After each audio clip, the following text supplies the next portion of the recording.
Thanks for being here. Subscribe to Cheating Stories Best, so you don't miss new stories. Have decades of marriage been in vain? Today's story has a similar plot. Enjoy watching. My wife, Dolly, and I were an ordinary middle-aged couple living in a small town in southern Indiana. Our children, Rhett and Scarlett, went to college, got married, and lived nearby, but there were no grandchildren yet. Even though we had both gained a few extra pounds over the years, we were still relatively attractive considering our age. In our mid-50s, we happily celebrated our 28th anniversary 2 months before this happened. I'll get to that soon, but first, I need to tell you a little about the celebrity fascination my wife has had for years. Soon after we got married in the 80s, a long-haired singer, about 7 years older than us, became popular singing sweet ballads written according to the same formula. He became financially very successful but artistically disappointed. His name was Bradley Moran, but thanks to a typo on his breakthrough album, he was known as Bradley Morgan. Dolly was completely delighted with the image of the stud from a romance novel that his public relations circle created. Of course, as a music lover, I had to buy his latest album as soon as it became available. On a whim, I bought one of his old albums and loved what he did with some blues and some other great songs. Dolly didn't like them at all, preferring pop romantic nonsense that played on her heartstrings like an angel on a harp. Knowing full well that she would never have the chance to meet her idol, let alone have a chance of romance with him, she joked that Bradley would be her next husband. I laughed with her the first couple of 100 times she said it. Both publicly and privately, she never noticed that I stopped laughing long after the joke got boring and got on my nerves. She just kept confessing her yearning romantic desire for him. A few years later, when she made too many comments about when I marry my next husband, Bradley Morgan, in front of our friends, I let her know that I no longer appreciated her telling everyone that old joke. Dolly, it's time for you to leave this crap alone. I know you've told me 100 times that you're just kidding, but after repeatedly telling everyone you know that he's Mr. Right and I'm just Mr. W, now it's starting to really annoy me. It's also an insult to me in front of your friends and family, which I am very tired of hearing. Saying it multiple times is a joke, but you've probably mentioned him and me this way thousands of times over the years, and it's time to stop. I understand that our lives do not consist of great wealth and fame, but we drive decent cars and live in a nice house. If you have a fantasy about living with him, please stop sharing it with everyone, especially me. It becomes humiliating. Oh, you can't be serious. I'm just kidding. I know the closest I've come to meeting him, let alone marrying him, was at the concert you took me to last year. It's just my way of telling everyone that our life is not good enough for you. I interrupted. Look, I understand that everyone has their own real life and their own dreams of what life could be, but no one talks about it as often as you. Let me ask you a question. How often do your friends tell you that they just wish they could marry someone else by name? Almost never. It's the same with me and my friends. Besides, have you ever heard me talk about the other woman I fantasize about? Well, I can't remember anything like that. That's because I don't have a fantasy woman. My fantasy woman is you, assuming you can stop talking about Bradley Morgan 15 times a day. Do you understand what I'm getting at here? You seem to be getting jealous of Bradley. You know you're my main man, right? I would never leave you for him, even if I had the chance. I love you, Kurt, and there is no one else in my heart. I might be a little jealous, but if that were the case, I would have raised this issue with you years ago. Let me break it down for you this way. What if I mentioned that I really liked some woman and made comments about how she was better than you several times a day? Just to randomly pick an example, I paused for a moment so that she would think I was picking someone out of my head. Let's say Betty Roth, and notice that she has great breasts. I prepared for this conversation in advance. Betty was the easy-to-reach girl next door at 37. She was 7 or 8 years older than us at the time, but she dressed like a 20-year-old. She had a great body and spent a lot of her ex-husband's alimony to keep her body in tip-top shape. With a flirtatious personality, she was a hot topic in many homes in our area. In case you haven't noticed, those great breasts you mentioned are store-bought. You have the nerve to compare me to that brat? I had to interrupt you for a month or two just to do my job for me. Do you understand what it's like to be compared to someone you can never compete with on the same level? I can never hope to have the money, fame, or image consultants that Bradley Morgan has, but I'm still compared unfavorably to him quite often. Do you understand what I'm getting at? Yes, I think so. Sorry, Kurt. I'll try to stop this. Thank you. That's all I ask. Of course, you can't completely break such an ingrained habit, but to her credit, she cut it down to a few times a week, and then a couple of times a month. When you become successful and famous enough, especially when you make women swoon, jealous husbands start making fun of you. It was the same with stand-up comedians and Bradley Morgan. When I was watching TV, I laughed out loud when they gave good old Bradley a "Don't call me Brad Morgan" joke. This began to irritate Dolly, and I felt a little uneasy when she made it clear that she did not find these jokes funny at all. Okay, maybe I was a little jealous. Do you blame me? Well, references to her next husband finally started to fade, as did his career in the late 90s.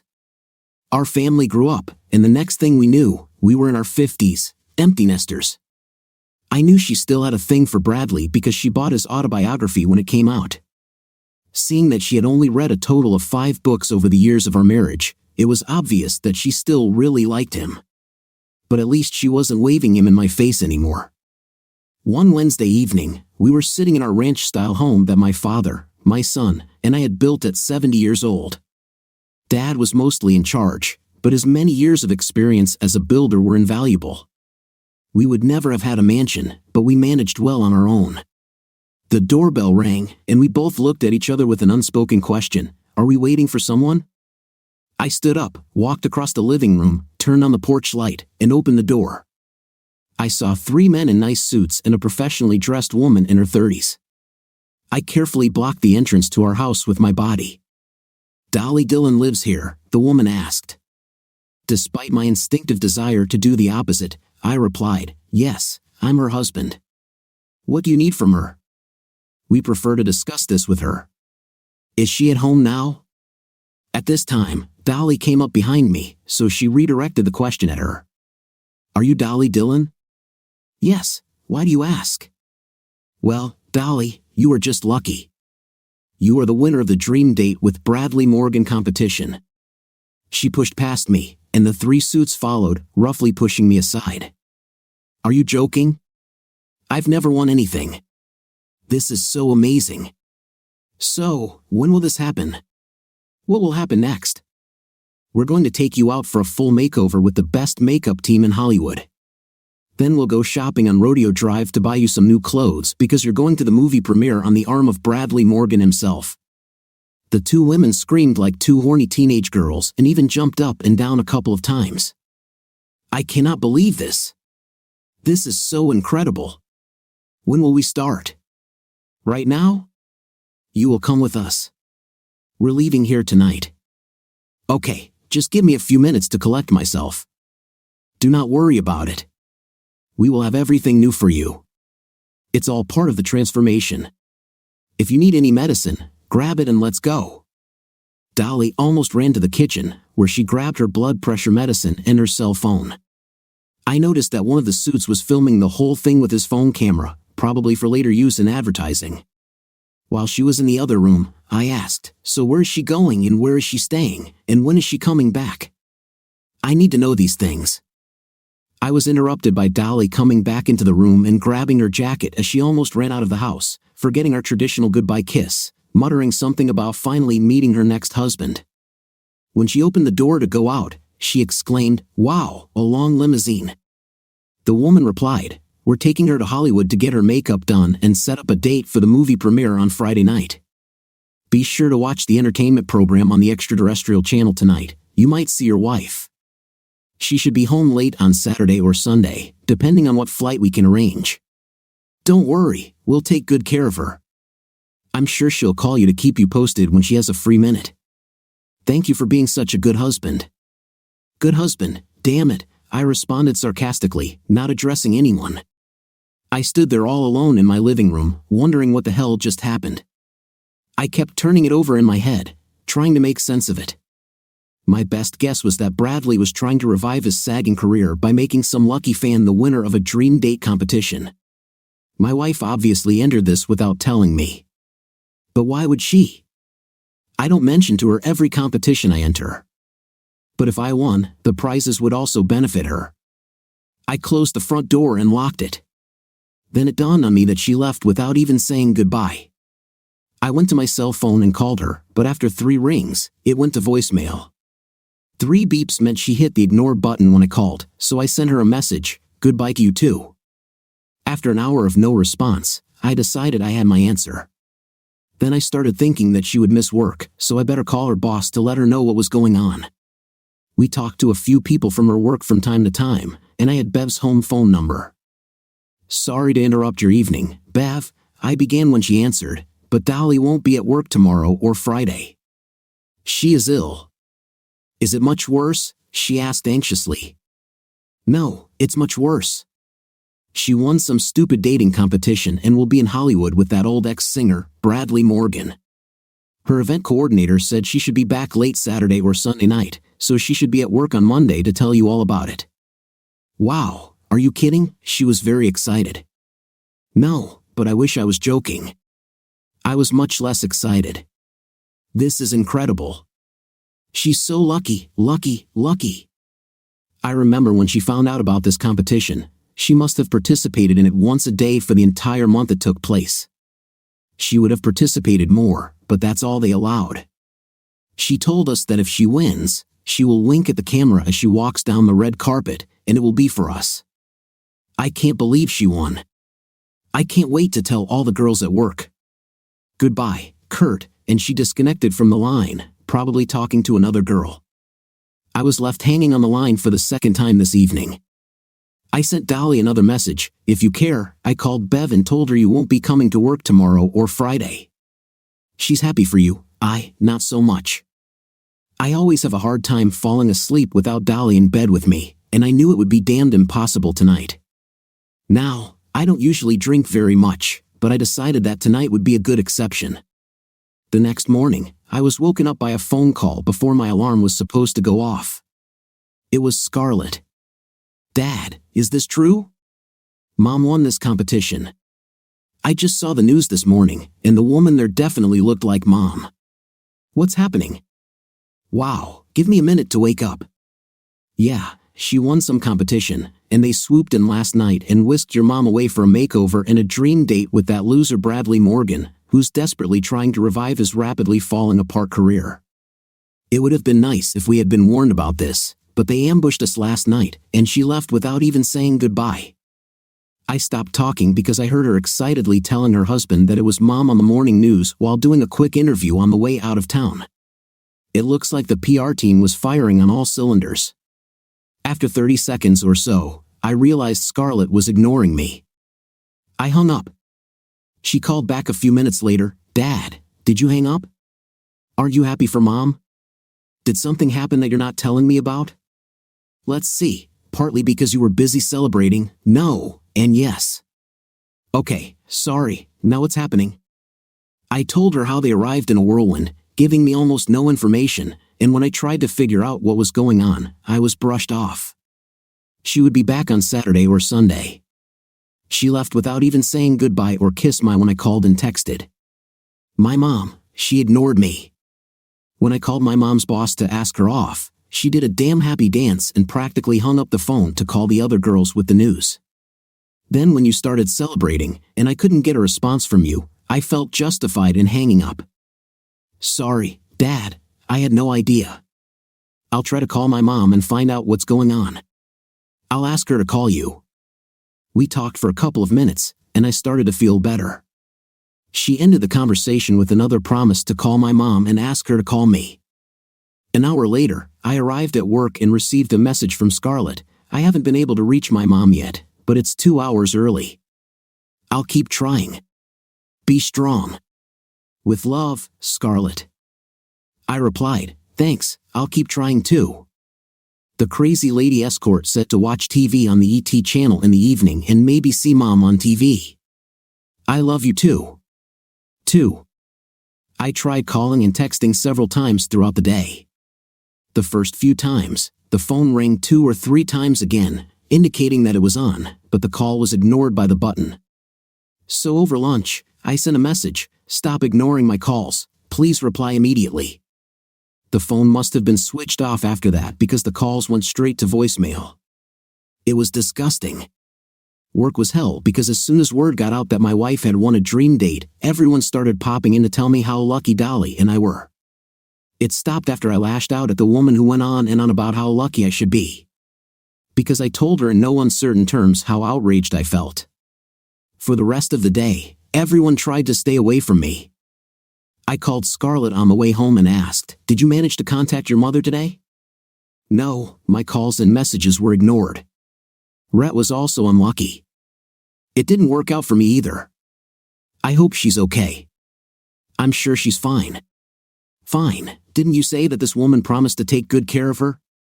Yes, but I'm not sure if I should be worried or angry, or whether I should be more angry at Bradley Moran's entourage or your mom. I thought that if he could change his last name, then so could I, Dad. I'm sure there's a completely reasonable explanation for this. Just be patient. Mom will call. If she doesn't call soon, she might not have to call. Forgive me, darling. I'm just very upset.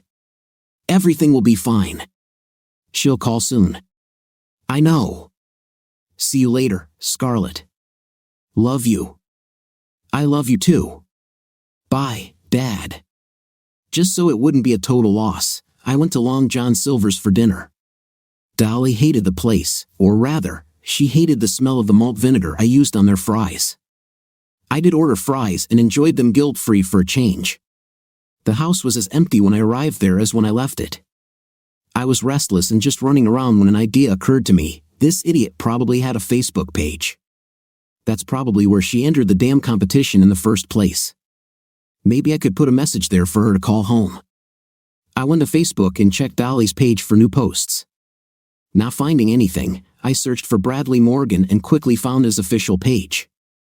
I noticed that they had a photo of my wife looking surprised in her living room. Realizing that this was the right place, I made a post where everyone could see. Please bring this to the attention of the team that stole my wife under the guise of a dream date competition. I'm her husband, since she is unwilling or unable to answer my calls and messages, as well as messages from her children and friends. Please tell her that she needs to call home and talk to her quickly forgotten husband and family. Thank you. I didn't expect the many angry messages I received from rabid Bradley fans. They couldn't understand why I didn't feel completely flattered by this and simply accepted my position as the second man in my wife's life. Many of them reproached me for not supporting my wife in her hour of glory. They all expressed sincere admiration for her victory and offered to replace her if it would help my situation. It was like dealing with an army of angry teenage girls using the vocabulary of pissed-off redneck grannies. On Friday morning, I got up and tried to call her again, but the phone went straight to voicemail. I was driving to work when my cell phone rang, but the number was with a different area code. I thought maybe she had to call from someone else's phone, so I answered the call optimistically. A female voice greeted me and asked, "Ed, are you the husband of the woman who won the dream date competition?" Thinking it was one of the contestants, I replied, "Well, yes, it's me. Can I talk to my wife?" "Damn it, no, I'm not calling because of your wife." "Well, maybe in a way, I am. I think you need to support your wife and let her have a nice couple of days in the company of a great man like Bradley." "What? Why are you calling me to harass me for trying to call my wife to see if she's okay? Or are you just having fun? I can't reach her, you stupid fool.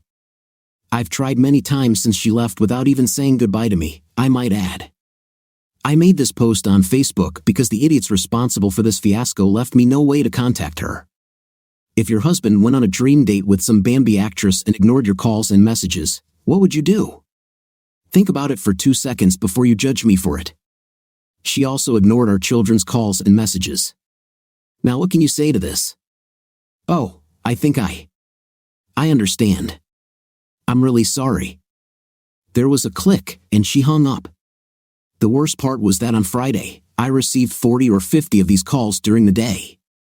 I felt like I had to answer the calls because they could be from Dolly, but none of them were from her. After the third call interrupted a meeting at work on a Friday afternoon, my boss told me to go home. The first thing I did when I got home was to go on Facebook and read a bunch of snarky replies to my original post. One of the rabid fans somehow got hold of my cell number and posted it, asking everyone to call me and tell me how unsupportive, needy, and immature I was. I flagged the post as inappropriate, and Facebook removed it, but the damage was done. So, I was angry and still lonely.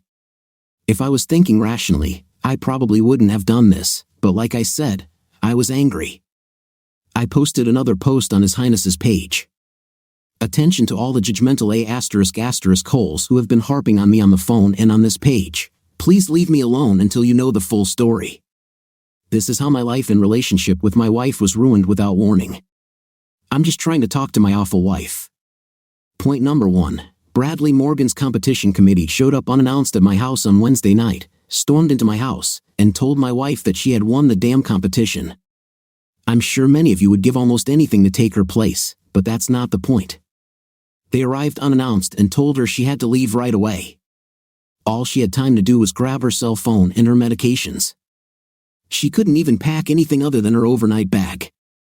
Point number 2. My wife was in such an excited state of mind that she forgot to give me our traditional goodbye kiss, or for that matter, to tell me goodbye or see you in a few days after almost 30 wonderful years together. The only words I heard from her mouth as she walked out the door were something about how she would finally meet her next husband. Point number 3. The only information I got about her itinerary was that she was going to get a full makeover and then attend some movie premiere on Friday night. They told me to watch TV on the ET channel, and if I was lucky, I might see my wife on the show. They said she might be back late Saturday night or sometime Sunday. Then, they were in such a hurry to leave my modest home that they practically trampled me mentally when they left. Point number 4. I tried to call my wife on her cell phone less than 5 minutes later. My first few calls were ignored, the phone was on, but someone pressed the ignore button. I can tell by the number of rings before it went to voicemail. I sent several messages and received no response. I called my daughter and son, and they received the same cold shoulder as I did. Then, someone turned off her phone. Point number 5. She's been gone for almost 48 hours now, and you'd think it would take 5 freaking minutes for a loving, caring wife and mother to call and tell us that she's okay and having a great time, and maybe even brag a little about what she was doing and who she saw. But she didn't do that. We didn't hear anything, not even a message. Point number 6. When I got the bright idea of trying to get the people who took her to text her to call home, I got dozens of snarky replies about how I don't support her in her hour of glory. Just another slap in the face for me. But don't worry, I'm getting used to them. Point number 7. The first clue I had that this was, in fact, a legitimate contest was a photo of my wife standing in my living room that was posted on this Facebook page. For all I knew, until I saw this could have been some kind of attempt to kidnap her and take her to parts unknown to do God knows what to her. Yes, I worry about her and miss her. It's obvious though that she doesn't miss me. So, I had no way to support my recently missing wife. I don't know whether Mr. Bradley Morgan's team got her so carried away with their strange affairs that she forgot about us poor ordinary people at home, or whether she decided to run away and start a new life. Then, jealous and misinformed fans decided to add their inappropriate remarks to the hell that my life has become. To all of you, I ask this question: if your spouse were to win a competition for a dream date with some star, and the steward stole it without warning, how would you feel? Would you do what I did? How would you feel if fans of a star published your personal cell phone number and asked everyone to call you and tell you what a jerk you are? So you bunch of jealous, misinformed, judgmental can go to hell. To the arrogant, inconsiderate running this contest, you can tell her to call home by midnight tonight, or I will assume she has decided to forget our family, and I will begin the divorce ASAP. So as not to delay the start of her new life. And good luck to her with her next husband. Good night. I felt much better after letting out all my pain and frustration and fell asleep for about an hour. Calls to my cell phone have virtually stopped. I woke up, mostly because my stomach was growling. I was still tired from lack of good sleep. I turned on the TV while I made myself something to eat. Then I realized I should try to see Dolly on the ET channel, so I changed the channel. As I sat down to my TV dinner fresh out of the microwave, they announced the story of Bradley Morgan arriving at the premiere with an unknown woman. There were rumors about who she was, especially since his wife was conspicuously absent. She hung on his arm like a teenage girl in love. I swear I saw drool appear at the corner of her mouth. I have to admit she looked like $1,000,000 in that designer dress and borrowed jewelry. One of the reporters took the microphone and approached Bradley and Dolly.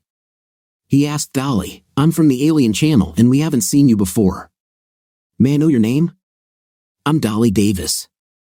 "How nice of you to ask." My jaw dropped at those words. Davis was her maiden name. I was so busy seeing the red blur before my eyes that I didn't hear the rest of the conversation. How would you feel if your spouse of almost 30 years behaved this way? You would feel the same way I do. I could tell from the look in her eyes that if Mr. Bradley had made even the slightest lunge in her direction, she would have pounced on his bones like a hungry piranha on a steak. A piece of my heart fell into my stomach, and I was no longer hungry. However, I felt a thirst for good whiskey, which I satisfied many times over the next few hours. It was 11:30 when she called, and she was angry. I barely had time to say my hello before she pounced on me. "How dare you threaten me like that in a public place? I can't believe you humiliated me like that." She talked and talked for about 2 minutes until someone interrupted her. "Oh good, I have to go," click, and she was gone. Still no goodbye. I called Scarlett and told her about the call so she wouldn't worry, but she was watching ET and was worried just like me. She said she would call Rhett and fill him in on the matter, but that she hadn't heard from her mother either. A few more shots of whiskey and I woke up Saturday morning to my doorbell ringing loudly and repeatedly. Looking through the peephole, I didn't recognize the man, so I assumed he was a pushy salesman. I opened the door and asked, "Who the hell are you, and why are you ringing my doorbell so early on my day off?" I rudely attacked him. "I'm a reporter for the National Enquirer, and I learned that your wife won a dream date contest and that you tried unsuccessfully to get her a message. I'd like to hear your side of the story," he said. He tried to put his foot in my door so I couldn't close it. I stepped on his foot and quickly slammed the door, shouting, "Get a real job, you, and leave me alone." Just when I thought this nightmare couldn't get any worse, the paparazzi started showing up. He was the first of about 20 so-called reporters who began littering the area in front of my house that morning. There were even a few of them in the backyard. I felt trapped in my own home. Then my landline phone started ringing off the hook. TV reporters and other people called me. I had become something of a celebrity because of my posts. One of the callers advised me to check my Facebook page. My message reached all the women who suddenly sympathized with me after the crappy treatment I received from my wife and Bradley Morgan's employees. I had almost 15,000 friend requests and almost as many private messages. I read several of them that contained offers to replace my wayward wife, some permanently and some only until she returned. This is absolute madness. I didn't contact anyone. I called Rhett and told him what was going on. He didn't believe me until he came to my page. "Listen, Dad, I know that Mom is doing wrong, but don't agree to these women's proposals. Some of them are outright crazy, and it is impossible to tell which of them is crazy and which is not. Don't worry. I have no intentions of replacing your mother, at least not yet. I should have warned you not to come and get involved in all this mess. We'd better cancel our golf game this afternoon." "Yes, that's for sure. Thank you for the warning. If you need anything, just let me know. I feel like a damn prisoner here, but I don't need any company if it means dragging you or your sister into this. I'll call her in a few minutes." We chatted about a couple more things before calling it a day. Scarlett's call went much the same way. Needless to say, I couldn't get any of my planned yard work done, but the thought of chasing those nosy with my lawnmower amused me. I started looking at some women's pages on Facebook, and some of them were very attractive. Then I went to Bradley Morgan's page and found out that some of his fans were calling him out for his shoddy treatment of me and my family. No matter how hard they were on him, they were 10 times harder on Dolly. What kind of parent ignores their children's calls? It was one of the kindest things they said about her. Some of their comments would make a sailor blush. They also helped me better understand what was going on and how to deal with it. I checked Dolly's Facebook page, and women had filled it with posts much worse than what initially struck me. Some had simple messages: "Call him, you stupid. If you don't want him anymore, I'm sure he can find someone who wants him. What, can't find 5 minutes a day to call your husband?" I wish my husband were still alive. I would give anything just to tell him that I love him and hear it back one more time. And my favorite, if you don't call him, I will. A good husband is hard to find these days. Other messages were threats and insults that you wouldn't believe. I didn't think women were capable of such malice towards someone they were so jealous of so recently. Yesterday, these women wanted to be in her borrowed designer shoes. Now they wanted to replace her in her bed. Such is the fickle finger of glory. Then I got a message on Facebook from several talk shows, first Maury, then Jerry Springer. When the Ellen Show called, I answered, even though I openly said that Ellen was a chick talk show. I sometimes enjoyed watching her as one of my guilty pleasures. Hey, she's funny. We soon had a dialogue, and I gave them my mobile phone number. They offered to take me to Hollywood and interview me. If I refused all other interviews before their show aired, they promised not to ambush me on national television but to let their viewers see both sides of the story. I asked if this meant Dolly would be in the same episode. They said they hadn't talked to her yet. I told them I agreed as long as they didn't lock her up on the same day as me, and they agreed. I called my boss at home and told him I was going to take a few days off until this mess calmed down. He agreed that it was for the best. I didn't want to bring paparazzi to work, and he didn't want them there either. It suddenly occurred to me that I had the phone number that Dolly called me from last night to tell me off. I assumed it belonged to one of the escorts since she probably wouldn't have returned to the hotel until 9:30 after the premiere party. When I called, a young man answered, and I asked to speak to Dolly Dillon. With whom? He asked. You have the wrong number. I'm looking for my wife. She called me from this number last night. Oh, you want the girl from your dream date? She was in the lobby of the hotel where I was staying, and she borrowed my phone. I'm afraid I can't help you much with this, friend. Do you think she was staying at the same hotel as you? Yes, I think so. Could you tell me the name of the hotel, please? She left home in such a hurry that no one told me where she was staying or much of anything for that matter. Of course. I stayed at the Ritz at the rodeo. Hey, aren't you that ignored husband everyone talks about? You've created quite a commotion here. That's me, but it wasn't my intention to make such a mess. All I wanted was to talk to my wife. Has she ever called you? Yes, there was a minute of angry call from her, and then she hung up using your phone. Dude, this is just wrong. Sorry to hear this. I didn't know who she was. She just said that she didn't have her phone with her and she urgently needed to call. I wonder why she didn't borrow it from someone around Bradley. It's easy, dude. They were all busy talking to people, trying to, as they put it, undo the damage that the village had caused. These were their words, not mine. Wow, I think I stirred up a hornet's nest. I can honestly say that all it would have taken to prevent this would have been one phone call from my wife, or even one from the Paget team would have been nice. They left me here to dry. Well, thanks for your help. I'll call the hotel. I am glad to help. Good luck, dude. I took the hotel number from the internet and quickly called them. I asked for Dolly Dillon's room. Dolly Dillon doesn't live with us. That's strange. She was there last night, and I'm sure my information is correct. Maybe she has been discharged and is already returning home. Then a thought struck me. It is possible that she is registered under her maiden name, Dolly Davis. Could you check this, please? Oh, yes. Miss Davis checked out an hour ago. I know because I processed it myself. We were glad to see her go with all the media attention she was getting. That's not our style, as far as I remember. She couldn't fly out until late Sunday, so she was going to stay with him. Isn't Mr. Morgan so generous as to open his home to her like this? Thank you for your help, but generous is not the word I would use. Now, have a nice day. Well, if that wasn't the icing on the cake, she was now going to sleep right down the hall from him, or maybe she would do something else with him in his bedroom if the opportunity arose.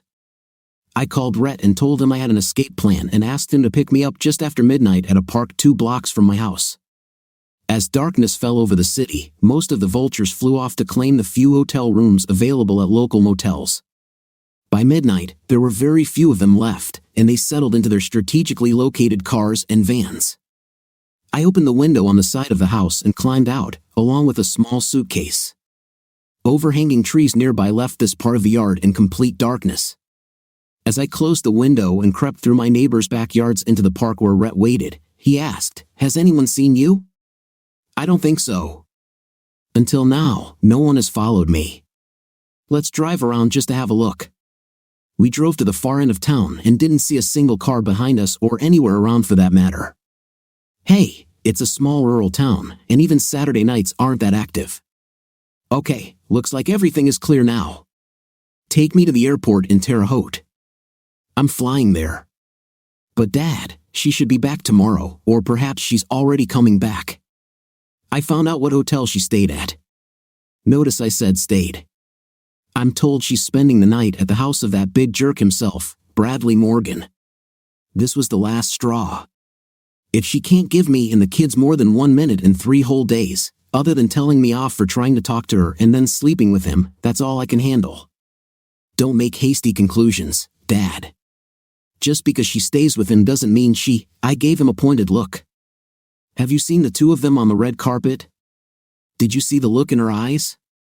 She's gone so far that if he gave her a tour of his house and innocently said, "This is my bedroom," she'd be in under the covers in exactly 3 seconds, and you know it. I know she's your mom, and you don't like to think of her as woman, but she's still a woman and a very attractive woman that Mr. Bradley knows he could have just by fingering her. Yes, I think this is probably true, but there is still no evidence that anything has happened or will happen. Have you forgotten how she addressed him so many times over the years? Okay, but this whole with my next husband thing was just a joke. That's what she said. It was a joke the first few thousand times she said it. It was a tired old joke back then. Then it became her own fantasy life, and this is her only chance to make it all come true, even if just for 1 night. Tell me you wouldn't be tempted to stay overnight at Megan Fox's house. I understand your point of view, Dad, but I still say Mom wouldn't do that. I hope you're right, Rhett. The rest of the trip passed in silence. I arrived at the airport on time, and my ticket from Ellen was already waiting for me. 2 transfers and 10 hours later, I was in Hollywood and saw that a limousine had been sent to pick me up. Being a small-town guy, I started chatting with the driver. I even asked if I'm good luck to you and your wife. Thanks for a great trip, and I hope your wife gets better soon.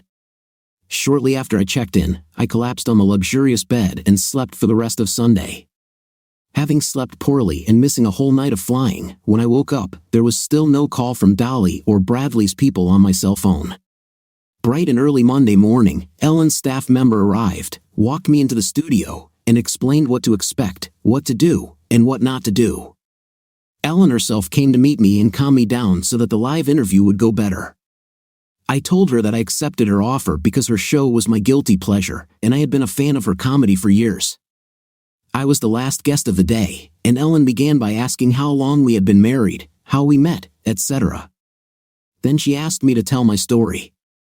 I tried to tell everything exactly as it happened, trying not to embellish anything.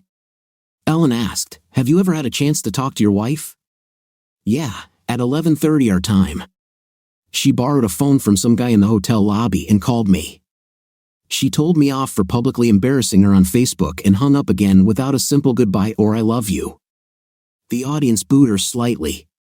"Did Bradley Morgan or his employees call you or contact you in any way?" "They did not contact me in any way. I heard they were busy cleaning up the damage, which is probably why my wife had to borrow a stranger's phone instead of using hers or theirs." "Who told you this?" "A nice guy whose phone she borrowed. I called him back later using caller ID. He also told me what hotel she was in when she called me. I got the hotel number and called them to see if I could talk to her. At first, they told me she wasn't there, but then I asked if she was using her maiden name, which she had before we got married. It must have made her feel young and approachable again. They were also kind enough to tell me that she had just checked out and would be spending the rest of her time in Los Angeles in the luxurious home of Bradley Morgan himself, whom she had been calling her next husband for years, much to my dismay. The public was horrified, and Ellen was a little shocked by this. That must have been quite a blow to you. First, she ignores you and your family, and then she spends the night at his house. What's next on her list? Choosing new engagement rings? She successfully tried to lighten the mood. So, what's next for you and your wife? I don't know, but it's obvious that she doesn't respect me, and I certainly can't trust her word. I think it will depend on what happened at Bradley's house last night and whether she wants to come home. Well, if it comes to that, you look good. I'm sure there are more than a few ladies interested." Squeals and women's cries came from the hall. It was time for the commercial, and she handled it professionally, thanking me for sharing my story. As soon as the cameras turned off, Ellen said, "I'm so sorry for the way you were treated by some of us West Coasters. Please accept my offer to stay here for a few days at my expense. Heck, let it be a week. Call it a mini vacation if you want. It seems like the least I can do. Thank you, but no, I need to get back to my kids and my life. You were so kind to bring me here and put me up in that nice hotel. Hopefully, now that I've given you this interview, those tabloid vultures will mostly leave me alone. My place is at home. Okay, if that's what you want, but we're not all bad. Look, we usually record a week early, but due to the exclusivity of your story, we'll play it tomorrow. So watch tomorrow and you will see yourself on TV. Thank you, Ellen, you made me feel welcome here, but that's just not my lifestyle. You are truly a rose in a sea of thorns." She then instructed the employee to arrange my return flight home. 3 hours later, I was in the air and on my way. By 10 p.m. that same day, I was back home, thanks to Scarlett giving me a ride. There were no more vultures circling my house. On Tuesday morning, I was awakened by a knock on the front door and the ringing of a bell. I dragged my tired butt to the front door, thinking if it's another damn reporter. I looked out the peephole and saw the back of the head of a woman who was looking around from my porch. She turned to knock on the door again, and I saw what it was. Damn, the moment of truth has come. What's the matter? Is Bradley already tired of you? I shouted through the door. This is not funny, Kurt. Let me in. If you don't bother to call home once in 4 days, then you don't have a home. Get out. Look, I'm sorry about this, but I've been so busy. I thought I knew you, but now I hardly recognize you and your behavior. You made your choice, and it wasn't me. Leave, please. Kurt, let me in. This is my home too. I demand that you let me in. So you think you can leave us without even saying goodbye or telling us anything about where you're going, what you'll do when you get back, but only mentioning that you'll finally meet your next husband. Then you ignore my calls and messages, and then you ignore your kids' calls and texts for 4 days. The only reason you took 1 lousy minute to call home was because I threatened to cause trouble for poor old fool Bradley. I would venture to guess that the only reason you are here now is because your prince is a typical weirdo jerk who is doing his best to distance himself from you since you are part of the PR nightmare I have created. Otherwise, you'd probably still be at his house, sipping morning champagne and grapefruit as the two of you eat breakfast in his bed. So when he finally kicked your stinking back to Indiana, you came back here arrogantly thinking I'd be happy to have your sorry old cheating in my house again. And you've got big copper balls to actually demand to be let back in. I have 2 words for you, off, Kurt, please, she cried. She sat down on the fancy new suitcase they had apparently filled with donated new clothes and makeup, and tears streamed down her artfully painted cheeks. I called Scarlett since she didn't leave for work as early as Rhett. Sorry to bother you so early, but I would like you to come for your mother. She's on the porch demanding to be let in, but I won't let her come back into this house. Could you please come and pick her up? She's back? Yes, is she on the front porch? Yes, again. Why don't you let her in? Would you let your husband in if he did what your mom did for the last 4 days? I understand. I'll come now. Thank you. 10 minutes later, Scarlett arrived and convinced Dolly to go to her house because, as Scarlett said, if it were me, she wouldn't let her in either. Then I called Rhett and told him that his mom was back and at Scarlett's house. As soon as I hung up, I drove to the hardware store and bought new locks. I was just setting them up when Rhett pulled up. Dad, is all this really necessary? I mean, don't let Mom in, change the locks. Just ask yourself, what would I do if my wife ran off like that and refused to call home except to complain that I was embarrassing her? If I just let her be here like she didn't do anything wrong by going away and spending the night at that house where she was free to do whatever she wanted between her friends swooning over her and her stories of who she saw and talked to, and maybe an interview with her in the local paper. And what if, I say, what if she really did crawl under old Bradley's sheets? She couldn't keep her mouth shut about it for long. Soon she'll be arrogantly bragging about it to all our best friends, then it will spread throughout the city. She'd be the middle-aged beauty who slept with Mr. Bradley Morgan, a former megastar, and the envy of every middle-aged woman for hundreds of miles around. But I'd be the poor who got his scraps when he was done with her. I'm not Mr. Macho, and you know it, but I can't and won't live like that.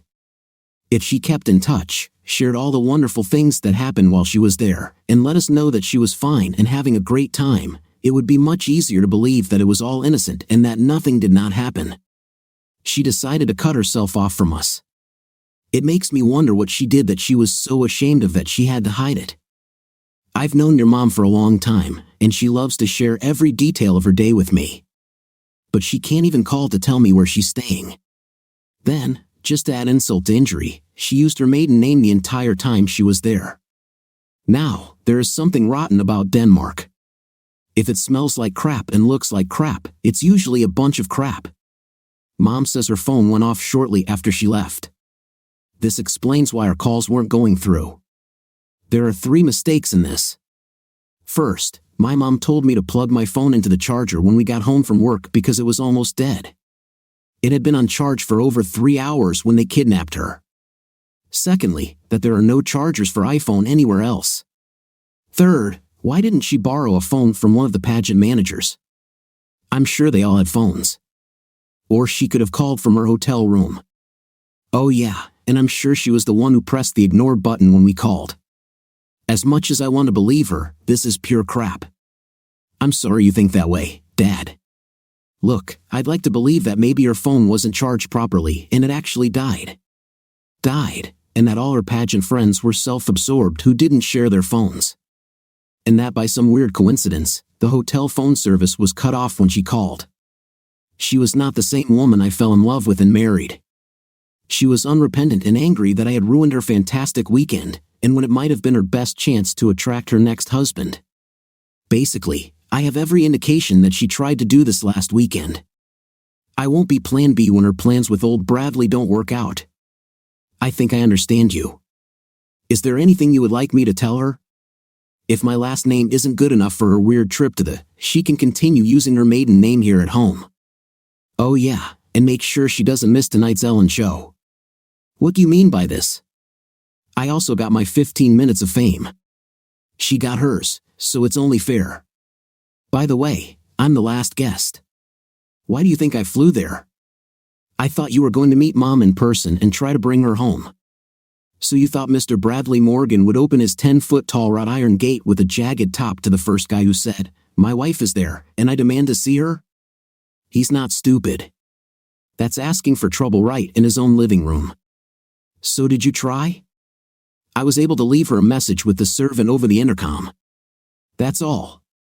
I grinned to myself thinking about the message I left. That's rude, Dad. I'll give her a message. Thank you for your understanding, Rhett. I don't want you and Scarlett to feel like you have to pick sides in this mess. No matter the outcome, when all is said and done, she will still be your mom, and I will still be your dad. There are just too many hurt feelings right now and too many things I don't know and will never know for sure. Once we've both calmed down, we'll need to talk it all out and maybe do some counseling to see if there's enough left to fix anything. Tell her that too. I'm just not ready right now. Hold on tight, Dad. Love you. He hugged me and went back to his place, or perhaps to Scarlett's where Dolly was. I regretted not being able to be there when she saw me on the show that day. Scarlett later told me that she struggled with them and didn't want to watch the Ellen show. She just wanted to be left alone, but they practically dragged her into the living room when she heard my voice and saw me. She fainted. They played a recording of it for her later. She just kept mumbling, "I can't believe he did this to me." The kids both called to check on me, and Scarlett asked how I could do this to my wife, talk about our personal problems on national television. I answered, our story has already begun to take on a life of its own on Facebook and in the internet rumor mill. I wanted to convey this to the public without any exaggeration or half-truths so that people could see it for what it is and make their own decision. I tried my best not to succumb to embellishment to make myself look better. Do you think I succeeded or do you think I destroyed it? No, Daddy, I don't think you treated her unfairly. You could be a little more understanding of her situation. Don't forget that I had no way of knowing what her situation was at that time because she still didn't talk to me. She says she tried to call you several times but couldn't get through. I'll show you the call log on my phone. This will show you a bunch of calls that actually got through to me, but it won't show you how they mocked and threatened me for not supporting her in her hour of glory. This was before I posted the second one on Facebook. There were over 40 calls on Friday, so many that I was having a hard time keeping up with my work, but I had to answer them all because it could have been your mom. None of them were from her. I didn't miss any of the angry women cursing me. It's just another lie. Tell her she better stop lying if she wants to have any chance of reconciliation. The rest of the time my phone was charged and ready for her call, but no calls came until I threatened her on Friday night. Ask her why she lies. Tell her that her lies are working against her. Okay, Daddy, are you eating right? I don't want you to get sick because of this mess. I'm fine, Princess. I just have a lot of conflicting emotions and stuff going through my head right now. I'll deal with this, okay? Take care of yourself. I love you, Daddy. I love you too. We'll talk to you later. Scarlett. All was quiet until the next afternoon when something completely unexpected happened, and it started again when my doorbell rang. I looked out onto the porch and saw a woman who I recognized as my new nemesis, the woman who led the pageant team that stole my wife. Dolly isn't here, I shouted through the door. You already took her once, now you can keep her. Get out. I'm not here to see you, Mr. Davis, she replied. A familiar male voice said, You're sure we've come a long way to see you, and I'd really appreciate the opportunity to clear some things up. I'd like to do it face to face, man to man. Yes, the old himself, Bradley Morgan, came to see me. I opened the front door but kept my hand on the screen door. He reached for it, but I held it tightly. I don't allow a wife stealing to be in my house. His face began to turn red, but he calmed down and said, I really wish we could sit down and chat. We need to clarify the situation on several issues. I answered, If you insist, we can sit on the front porch for a while. I would invite you, but we are unworthy hillbillies to receive your highness in our village home. What are you talking about? When my stupid wife finally called me, I overheard one of your pack of arrogant telling someone that he was doing damage control done by that stupid hillbilly from Indiana. Just because we don't live in the sparkling golden city you call Los Angeles doesn't mean we're a bunch of uncouth knuckleheads here in rural America. I simplified the situation by leaving my telephone friend out of the story. Okay, my first apology for the rude and unprofessional behavior of my employees will be for this remark. He looked back at his retinue. I'm truly sorry about this. I don't know if you've read my book, but I come from a town not much bigger than this. I know for sure that just because you don't live in a big city, you're not a redneck. Are you sure we can't come in? I'll tell you what, let's sit on the front porch and keep our meeting in plain sight. If something happens, my neighbors will be witnesses for me or against me, depending on the need. Okay, I accept your kind hospitality. We sat on 2 chairs at the north end of the veranda, the same ones that Dolly and I had used many times over the years to watch the peaceful sunset. 2 of his employees sat nearby but did not move their chairs close. After we settled in, he began. I would like to apologize for a serious error in judgment that one of my PR people made. She should have contacted you a week before and given you and your wife a detailed itinerary as well as an invitation for you to come. At the last minute, they decided it would be more romantic if they just barged in and whisked her away for a makeup and romantic weekend with dinner and then a movie premiere. By the way, I was informed that you both were supposed to attend the after party as husband and wife, but your wife's had a checkbox that if checked indicated that she had a spouse and he, in this case, you, would be automatically included. I was told that there was no such flag in any of the entries she sent. I'm not sure why she decided not to stay in contact with you, but that part was entirely her fault. Several times my staff asked her if she wanted to call home or a friend to let them know she was okay and what she was doing. It would be good word-of-mouth PR for us, so we encouraged it. She said she would take care of it later. We foolishly believed her.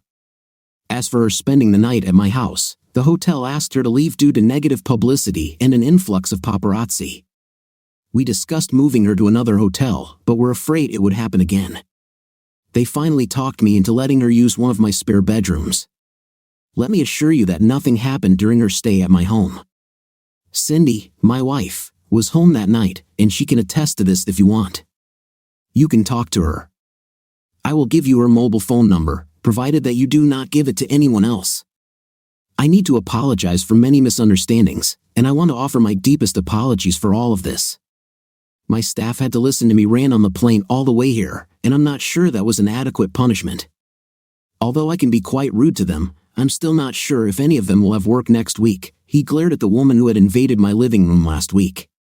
Her head dropped in guilt or shame. I sat in silence for a while and watched them squirm. I looked deep into his eyes and appreciated him. Well, I'm going to trust you on this matter since I have no reason not to. I'm not going to call your wife, and I'll accept your apology if you'll accept mine for calling you a wife stealing. His face relaxed. This seems very fair to me. We shook hands, and one of his employees took a photo of us doing it. He looked at me and saw the angry expression on my face. Delete this photo right now, he demanded. His assistant hastened to carry out this order. You know, it's only fair that since you personally came all this way just to apologize and fix this mess, your PR people can prove that this happened. I just don't like being caught off guard. Let's take some good pictures of the two of us. I even asked them to take some pictures using my phone camera. She gave me my phone back, and I pretended to look at the photos. In fact, I turned on the recorder. Brad, there is something you should know that may help explain why I reacted the way I did. Dolly has been a big fan of yours since your first album came out. She even joked that you would be her next husband. If she had done it a few times and stopped, it would have been fine. But a few thousand times later, I think it took on a fantasy life of its own in her mind. When she left here last week, she didn't say goodbye to me, but I heard her mutter that she's finally going to meet her next husband. Dude, she's just sick. If I were you, I would never tolerate such disrespect. You must really love her if you put up with this, said Bradley. Yes, I have almost 30 years for what I considered a life sentence that began with I do. I agree, she puts up with my crap, and I put up with her crap. It's a give and take, but I'm not sure I can live with that. I hate to hear that, Kurt. You are a good person, and I hope you can make things right. That's too many years to just throw them out the window. By the way, were you the one who left a message for my staff? Yes, I did it. I usually don't like to soften my words for fear of being misunderstood. Sometimes I really get too pushy. We were having breakfast when you left that message. Maid Katie came in and reluctantly said she had a message for Dolly but warned us it didn't sound good. At the moment when she was talking, Cindy was drinking juice and spit it out on her wife. I thought Dolly would die of embarrassment. Cindy then pulled me into another room and demanded that I get Dolly out of our house right now. Damn it. I couldn't laugh at the time, but it was damn funny. I wish I could see that. Kurt, there's one more thing you need to know. We announced to the media that Dolly Dillon had won the competition. We are the ones who used her maiden name in the hotel room. Celebrities register under fake names all the time so we don't have obnoxious fans and paparazzi calling our numbers at all hours of the day or night. But if anyone needs to reach us, they can still, if they know the right name. My staff did this just out of habit, and some of them simply knew her as Dolly Davis or Miss Davis. So, she may have just gone along with them and used her former name. In times of great stress or anxiety, people have done stranger things. I understand. Thank you for telling me that. We chatted like two guys for about an hour, and then a curious neighbor came up and recognized my guest.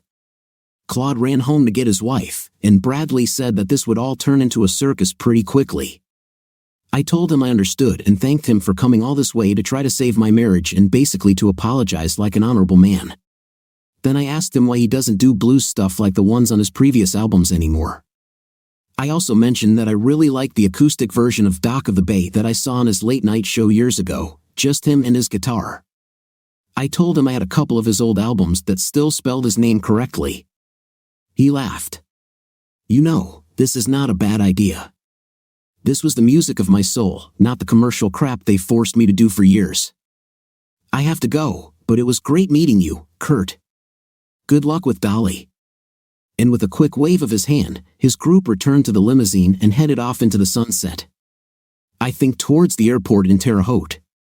My neighbors, Chloe and Jenny, who were several years older than Dolly and I, arrived just in time to see the limousine pull away.